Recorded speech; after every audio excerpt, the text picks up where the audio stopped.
Welcome to the Grow Your Practice podcast. Hi, I'm your host, Chad Madden, owner of Madden Physical Therapy and Breakthrough. Join me each week as we dive into the best practices, systems, principles, tips, and tricks to help you grow your private practice. We're going to talk about specifically a very common problem that comes up for owners. We see this especially earlier on in the private practice journey, although I've talked with owners that have been in private practice for more than 4 decades and are still wrestling with this. And that's how it feels like I'm wearing too many hats, or I have 25 things that I'm doing in the clinic. How do I juggle all of these? How do I keep all the plates spinning? You get the idea. So today, I'll share a couple different systems that I've seen work really well for owners on prioritization, in addition to sharing some of my own. And again, if you have any questions as we're going through, we'll talk about that. So one of the first things that I wanted to share was I heard an owner say this fairly recently, and it's, one of the best things that happens in a service-based business, especially when we're a clinician, it's a great thing that we can treat. Unfortunately, it's also a disaster that we can step in and treat. So if we lose a clinician, most of us, what we're doing right away is stepping back in and, learning to crank ourselves, whether that's seeing 40, 50, 60 visits a week or more. So it's an advantage, but a disadvantage as well. And the way to think about that is, let's take this a step farther. Most of us have a degree and a license. If we were running an HVAC business, and I'm not a certified plumber or certified HVAC technician in any way at all, how would we handle when a technician was out, when we had an employee, a team member that was no longer with us? We'd be hiring very quickly. So, our real role as a practice owner, we have 2 main priorities. The first one is to get the right people in the right seats, constantly be team building. And the second one is to work on our processes and ultimately build out our systems. So if we think about that, and I'm going to get to an exercise here where everybody can contribute, but I want to talk through what are all the things that you're juggling on a week-to-week basis.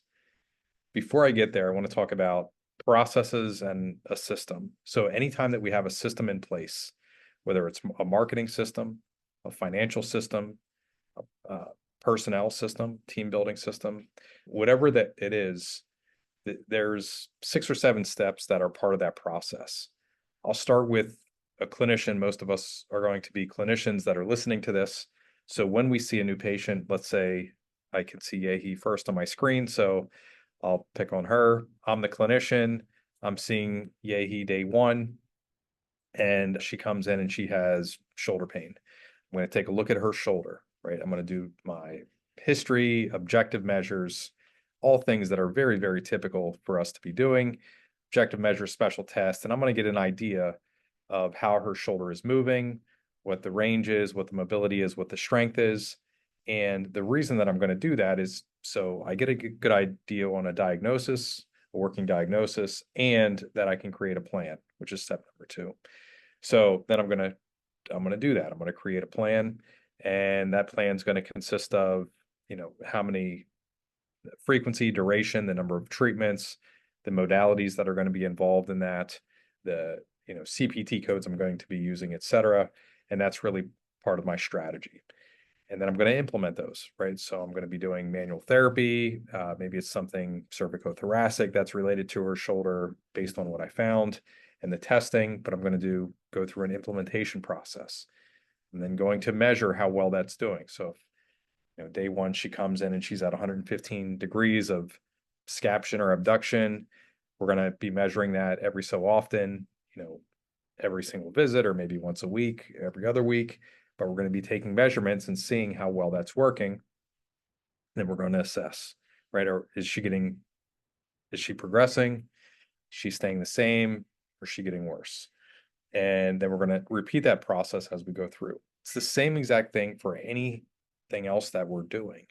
So whether it's we're taking a look at our finances, we're taking a look at our marketing, or we're taking a look at our team building, we should be going through that same process. Look, which is typically an audit, plan, strategy, implement, measure, assess, and then repeat that process. So the problem is that most owners that are stuck with doing too many things, they know, and they'll verbally say, I know I should be working on my business. I know I need systems in place, but they have no idea how to carve out their time. Something else that I heard somebody share recently, I think it was Derek Sivers, he shared, people say to me all the time, aren't you really busy? And he said, actually, no, I'm in very good control of my time.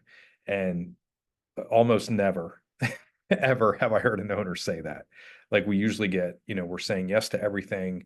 We're handling a whole bunch of fires within the office. Everything runs through us because of the systems and processes that we have in place or the lack thereof, and pretty much how we've trained our team. So I'm going to go through this exercise. Let me get a new list up here and I'll share my screen.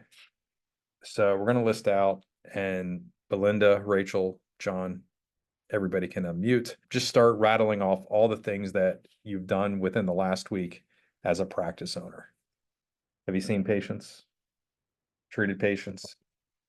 Sorry, I don't know if you can hear me. I think I pushed the wrong button here. Now I can hear you. Can't see this. Treated patients. What else have you done in the past week as an owner? Yeah, stopped a leak of my HVAC unit. Right? You have, yeah. Can you hear me? I can hear you. Yes. Well, so we have done a lot of things. So other than treating the patients, so as a new owner, we do our billing, we do our reception, we do, I do my own marketing. So it's almost everything that you could, possibly think. You're answering your own telephone. Not that much. I have somebody does that one, but I do a lot of things. So what else I could tell you? Almost everything. You can start naming them. So have you cleaned your space, done laundry in the last week? No. Okay, great. Have you had to do any, John just said HVAC repair. Have you had to do any? No, I do not. So, but pretty much in the office that I would say that, I check inventory, I treat the patient, I do the marketing, the billing, or somebody could order from me, but I have to organize every single morning what needs to be done in the office. Bookkeeping, I heard in the background. No, that's one thing I don't do. Okay. Some owners do it. That's all right. So marketing, what are you doing for marketing specifically? Well, marketing is like, like calling up doctors. And right now I'm set up to do like some kind of workshop at 6 o'clock. So it's like sending invitation, from you guys, so, and putting up like flyers, inviting patients, not only myself, I'm not saying that one myself, but I'm part of the whole thing. So all my staff are doing, calling up patients, trying to figure out, going to the library to see whether we could post our thing for workshop. So all of that. Okay. Do you check your email every day? Oh, yes. Okay. What else do you do? Payroll. That's a big one. All right. Do you do the hiring? Yes. Do you do team member reviews?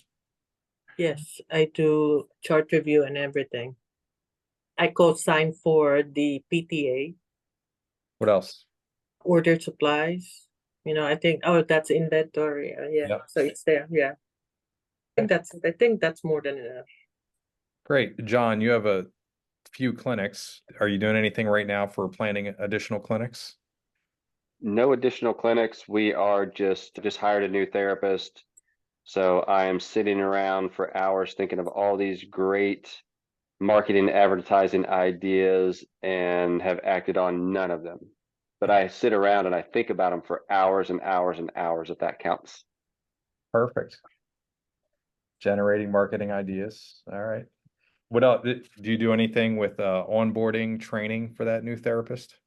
I've really actually stepped out quite a bit and let my directors do that, my practice manager do that. I still do. I'm going through Indeed. I'm the one who does the search, and I kind of vet them through their, I guess, their first resume, maybe a first phone call. And then if they pass me, then I pass them on to the directors. We're looking for another patient care coordinator. So I'm sitting around trying to figure out how to find one of them and hire one of them. And then just got to build up our expansion in our other clinic. It's an expansion project. So I got to build that up. Okay. Expansion, like you're adding additional space? We bought a new building. Well, we got it last October, but we quadrupled our size of our Mount Pleasant office. So where we had 3 therapists, I now have room for 7. So we're up to 5 now. But so yeah, just kind of growing the Mount Pleasant office. Do you meet with your directors on a regular basis? We do every Wednesday morning. We have a directors meeting, and then quarterly one-on-ones I have with them, and they have one-on-ones with their people. And then I am just meeting with my directors kind of throughout the day whenever they can. They've got a couple directors blocks during their day that we can always talk during those too. Cool. All right. So we have quite a bit here: treating patients, HVAC repair, billing, and that probably includes a lot, Belinda, right? You're not only sending the bills out, you're also posting, you're also probably going through the appeals process. You're probably also doing authorizations, all that fun stuff, right? So it's way more than just billing.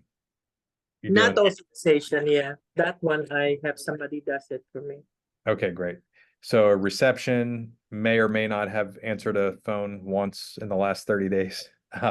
Marketing, calling doctors, sending invitations, flyers, answering calls, inventory, ordering supplies, organizing office activity, bookkeeping, checking email, payroll, hiring, annual reviews, chart audits and reviews, cosign PTA, generating marketing ideas, doing activity on Indeed, searching for future team members, vetting them out, going through a screening process. We call that sourcing, building out an existing clinic, and working with the directors.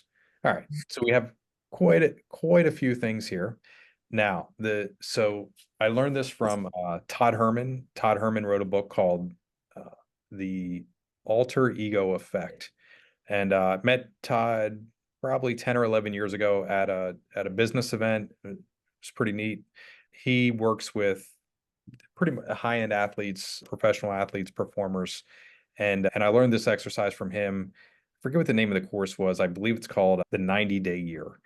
And he basically was saying, many of us will do lower level activities, things that aren't that valuable to our company, and we'll fill our schedule with that. Then we'll go back to the fact and try to jam in the things that should be the highest priority, the most value to our practice or to our company. So of all these on here, what we do at our live events is this. Before we continue with this episode, here's a word about our course, Profitability Under Pressure. Hi, Chad Madden here, introducing you to Profitability Under Pressure, a 90-day masterclass designed to help you build a financial system in your practice to improve your revenue per visit and the bottom line profit margins of your practice. Many practice owners like you are facing declining reimbursements and increasing operational expenses, making it nearly impossible to maintain the financial health of their practice. The Profitability Under Pressure program helps you build a system for your private practice based on what's working for other owners, other private practice owners in today's market. This single system is going to help you increase your profit margins, increase the safety, stability of your private practice, help you regain your time freedom, get your time back, and help more people within your community. With our program, you'll learn all about the profit leak audit, helping you find valuable lost dollars within your practice. You'll learn about the profit planner, helping you plan ahead for profitability. And you'll also learn the 4 profit levers, which are the systems and processes that are working in today's market to help practice owners take their practice to the next level. In addition, you'll receive a 90-day trial of our patient demand software, which is the same exact marketing system that I use in my private practice. And you'll also get exclusive access to our Insider Circle community. Don't just take our word for it. Hear from practice owners like Lance Gross, who just shared that he added over $1 million to his bottom line this year alone doing the Profit League audit. Or Peg Ray, who after decades of frustration finally feels like she has her finances under control. You'll want to apply today. There is an early action deadline, which is July 31st. Do not miss this deadline. Thank you for listening this far. Now back to the episode. Treating patients. How much can you hire somebody per hour to treat patients? $40 an hour, $50 an hour? We'll go high, 50. 50 an Yeah, hour. let's say $50. Okay. Now, John, you weren't actually doing the HVAC repair yourself, right? You're dealing with the company. Correct. I ran over there just to make sure if I had to stop it, and then the HVAC guy got there an hour later. But I was just making sure, just protecting the building until he got there. All right. But So I did go over there. You were supervising the work. Got it. Yeah. How much would it cost to hire somebody to do that? Oh, well, if my director over there didn't have a patient, he would have done it, but he did have patients. So normally he would have done it, but I did not have patients. But yeah, I don't know how much it would be to pay somebody to supervise the HVAC guy, but We'll go 50. How much to hire a billing person? for a year, 25 an hour? easily, yeah. Okay. All right. Reception, handle scheduling, co-pays, all of that. 1920. Say 20 an hour. All right. Marketing. I've never done that. So I don't know what a marketing person costs. Belinda. I would say between 30 and 35. Okay. You're hiring fairly high end marketing people for that. Okay. Calling doctors. Same thing, $35 an hour. No, I'm talking about the actual marketing person that goes out, Yeah. Yeah. But you could have a field rep that does this. I know many practices that do this, right? They hire a field rep for 30, 35 an hour to go market to physicians. Sending invitations. I can tell you this is 20. Posting flyers is 20. All right. So we're not going to work the whole way through the list, but you get the idea. That director's meeting, what do you think that time is worth per hour, John? That one we can solve some pretty big problems and head off a lot of employee issues. So that 1 hour meeting Wednesday mornings is pretty valuable. 100, 200? Well, it does cost, I guess it cost me, I got 4 of them in there. So it actually cost me a little over $400 to have that meeting because none of them are treating patients at that time. So it does cost me, and actually travel time back. So it probably cost me $400 or $500 to have that meeting. So billing out of an existing clinic, we typically lump that under planning. We normally say $250 an hour. Hiring, typically pretty high here because you know what you're looking for. All right. So just to give you an idea, there are some things that are very valuable that we're doing and some things that are not so valuable to the practice. The idea that Todd talks about is you take the lowest worth activities, and I'll give a good example. When in our very first location, 2,000 square feet, and yeah, I'll give a little bit of context. When I had my first PT job after graduating college, I also worked for my aunt who had a cleaning business. So I was used to cleaning professional office spaces.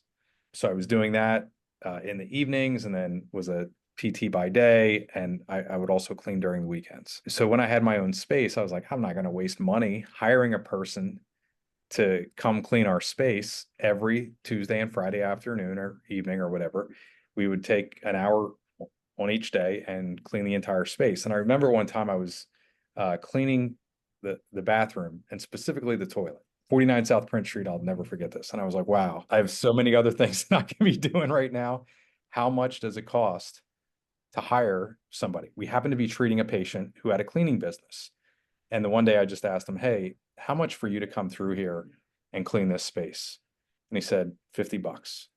And I was like, instantly, we did that. And then, so I started working myself out of a job especially for the things that I could quickly and easily hire out. So that was $50 a week, bought me 2 hours of time. And then I could focus my time on things that were worth more to the practice, like developing our therapist or working with our future directors, the same exact things that I focus on now. So that's the idea. You want to list out everything that you've done in the last 30 days, maybe 90 days, and then start giving a fair market value dollar figure per hour on each of those activities. Anything that is less than, let's say, $50 per hour, you should start working yourself out of a job there. So hire another person to do it, delegate it, whatever it is.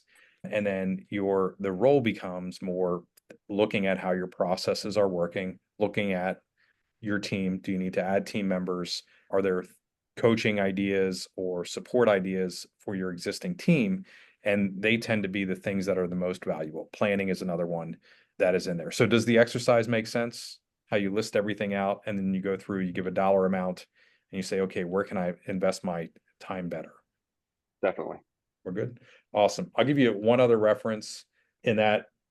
So Sterling Carter was just on our podcast. Then he was just in the virtual summit last week. So he had mentioned, he's a practice owner in Texas. He had mentioned his favorite book of all time was The One Thing by John Keller. Highly recommend that book. We happened to find a signed copy and I got it to him. So it literally just passed over my desk here. But the idea behind that book is, the more focused you can become in terms of what your time is worth, you're going to end up saying no to a lot or delegating it out to team members over time. The job isn't finished when you delegate. You still have to look and make sure it's being done to your standard of excellence and that it's producing the results that you're looking for. But that's the idea. The best people I know at growing and scaling a practice, they're very good at attracting team members and especially working themselves out of a job fairly quickly. So that is the idea. You list everything that you do, all the hats that you wear. I think we have about 25 different items right here. Quick math. Yeah, 24. But that's the idea. That's how you work yourself. So you're not juggling so many things and you're able to spend your time focusing on the bigger emergencies, which may or may not be an HVAC repair, just to make sure somebody shows up on time. But very cool. Any questions that you have on this?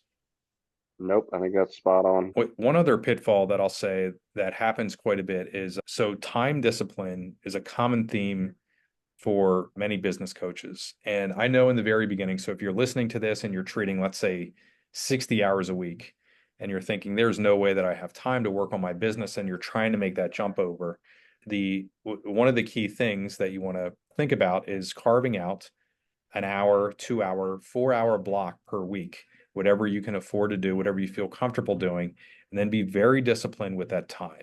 You should only be filling that time with your highest leverage activities, which are going to be auditing, looking at notes, looking at billing, whatever that entails for you in terms of audit. But you want to be looking at metrics. It could be a focus on coaching and supporting your team or recruiting new team members as well. So make sure you're only doing high value activities there, not catching up on discharge notes, not checking email, not getting lost in social media or something else that's distracting. You want to make sure when you do carve out that time, if you are time starved, you're only focusing on the highest leverage point activities. That's the way that over time you can go from, was my progression. I went from 70 hours a week of treating, eventually got down to 40, then got down to 32, then 22, and then 10, and then 5, and then eventually 0. But yeah, just that is the progression of how you're going to think about doing that. And that took me years. John, how long did it take you to work yourself out of a job in the clinic? It probably took me 19 years to finally figure it out. Yeah. Fair enough. That's great. I didn't know about you for a while. Great. Very cool. So want to wrap up the call. Also want to do a follow-up from Virtual Summit. Last Thursday, we had announced an early action scholarship for our next Profitability Under Pressure course. That was for the first 30 applicants. And I mean, same day, I believe we had 39 applications come through just in the event alone. And then I'm watching more come through as well. So our next deadline, it's July 31st. Because of the generosity of the partners here at Breakthrough, BCMS, et cetera, they are doing scholarships for our next Profitability Under Pressure program. This is for private practice owners who want to implement a system specifically around improving revenue per visit and improving profitability as well. We do a 13-week masterclass, and it includes software. Otherwise, thank you for being here and being highly engaged, and I'll see you next week. Thanks. Great to be back. Thanks, Chad. Thanks, everybody. See ya. Hi, Chad Madden here, introducing you to Profitability Under Pressure, a 90-day masterclass designed to help you build a financial system in your practice to improve your revenue per visit and the bottom line profit margins of your practice. Many practice owners like you are facing declining reimbursements and increasing operational expenses, making it nearly impossible to maintain the financial health of their practice. The Profitability Under Pressure program helps you build a system for your private practice based on what's working for other owners, other private practice owners in today's market. This single system is going to help you increase your profit margins, increase the safety, stability of your private practice, help you regain your time freedom, get your time back, and help more people within your community. With our program, you'll learn all about the profit leak audit, helping you find valuable lost dollars within your practice. You'll learn about the profit planner, helping you plan ahead for profitability. And you'll also learn the 4 profit levers, which are the systems and processes that are working in today's market